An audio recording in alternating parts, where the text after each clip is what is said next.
यीशु मसीह के मधुर और मीठे नाम में आज दिनांक 30 दिसंबर दिन गुरुवार को हम आप सबका स्वागत करते हैं। आज के दिन के लिए जो वचन है वह लिया गया है लूका रचित सुसमाचार उसका 1 अध्याय उसका 79 पद।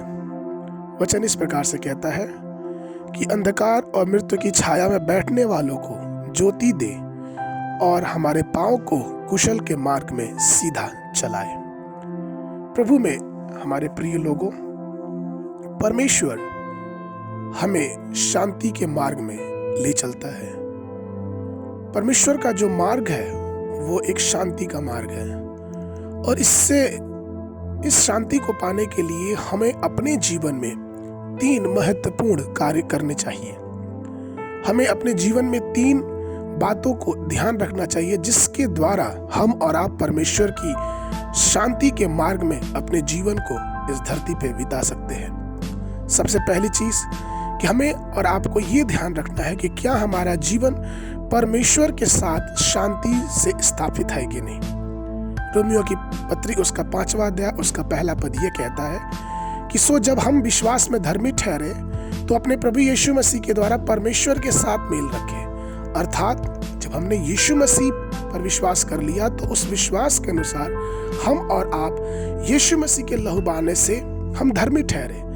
इसलिए हमें और आपको अपनी धार्मिकता के द्वारा परमेश्वर के साथ शांति और मेल मिलाप रखना अति आवश्यक है। और शैतान इस बात को नहीं चाहता। शैतान चाहता है कि हमारा जो संबंध है वो परमेश्वर के साथ मेल मिलाप का ना रहे। और जब मेल मिलाप का संबंध हमारे साथ परमेश्वर का नहीं रहता है तभी हमारे जीवन में अशांति का आगमन होता है। दूसरी जो बात है जिसकी आवश्यकता हमारे और आपके जीवनों में है, इससे पहले कि हमें परमेश्वर की शांति का अनुभव हो, वह यह है कि हम अन्य लोगों के साथ यानी अपने पड़ोसी, अपने साथी लोगों के साथ, अपने आसपास के लोगों के साथ, दूसरे लोगों के साथ शांति के साथ रहें। जिस प्रकार से मीका की पुस्तक उसका 5 अध्याय 5वां पद, उत्पत्ति की पुस्तक उसका 49 अध्याय उसका 10वां पद, यशायाह की पुस्तक उसका 9 अध्याय उसका 6वें पद में, जहाँ पे हर पदों में ये लिखा गया है कि हमारा प्रभु यीशु मसीह जो है वो शांति का राजकुमार है। और अगर यीशु मसीह पे हमने विश्वास किया है तो हमारे जीवन में वो शांति आती है। और इसलिए क्योंकि हम उसकी धार्मिकता से बचाए गए हैं, हमारी शांति दूसरों को दिखनी चाहिए। इसलिए इफिसियों उसका 2 अध्याय उसका 14 से 16 पद में पौलुस इफिसियों की कलीसिया को इस प्रकार से लिखता है, क्योंकि वही हमारा मेल है जिसने दोनों को एक कर दिया और अलग अलग न होने दिया, और अपने शरीर में बैर अर्थात वह व्यवस्था जिसकी आज्ञाएं विधियों की रीति पर थी मिटा दिया, कि दोनों से अपने में एक नया मनुष्य उत्पन्न करके मेल करा दे और क्रूस पर बैर के वो नाश करके इसके द्वारा दोनों को एक देह में बना के परमेश्वर के साथ मिला दे।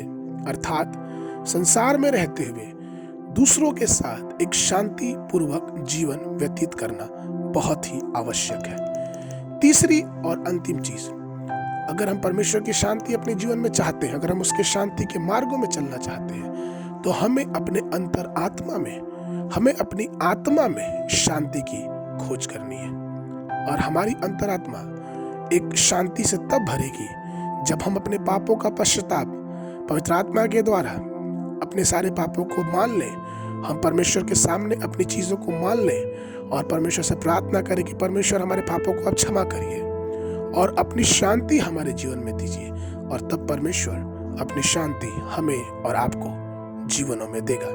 यूहन्ना की पत्री उसका 14 अध्याय उसका 27 पद वचन इस प्रकार से कहता है, मैं तुम्हें शांति दिए जाता हूँ, अपनी शांति तुम्हें देता हूँ, जैसा संसार देता वैसा नहीं, परंतु मैं तुम्हें अपनी शांति देता हूँ, इसलिए तुम्हारा मन ना घबराए और ना डरे। सो प्रभु में हमारे प्रिय लोगों, आइए उस शांति के बड़े मार्ग पे जो परमेश्वर ने हमें और आपसे वादा किया है, एक भेड़ के समान उस चरवाहे के नेतृत्व में अपने जीवन को बिताते रहें और अपने पांव को उस परमेश्वर के मार्गदर्शन के अनुसार आगे और आगे बढ़ाते रहें, जिससे हमारा जीवन परमेश्वर के मार्गों में और भी आगे बढ़ता जाए। आज के मनन के लिए जो पद है वो लिया गया है यशायाह नबी की पुस्तक उसका 26 अध्याय उसका 3 पद, जिसका मन तुझ में धीरज धरे हुए है, उसकी तू पूर्ण शांति के साथ रक्षा करता है, क्योंकि वह तुझ पर भरोसा रखता है।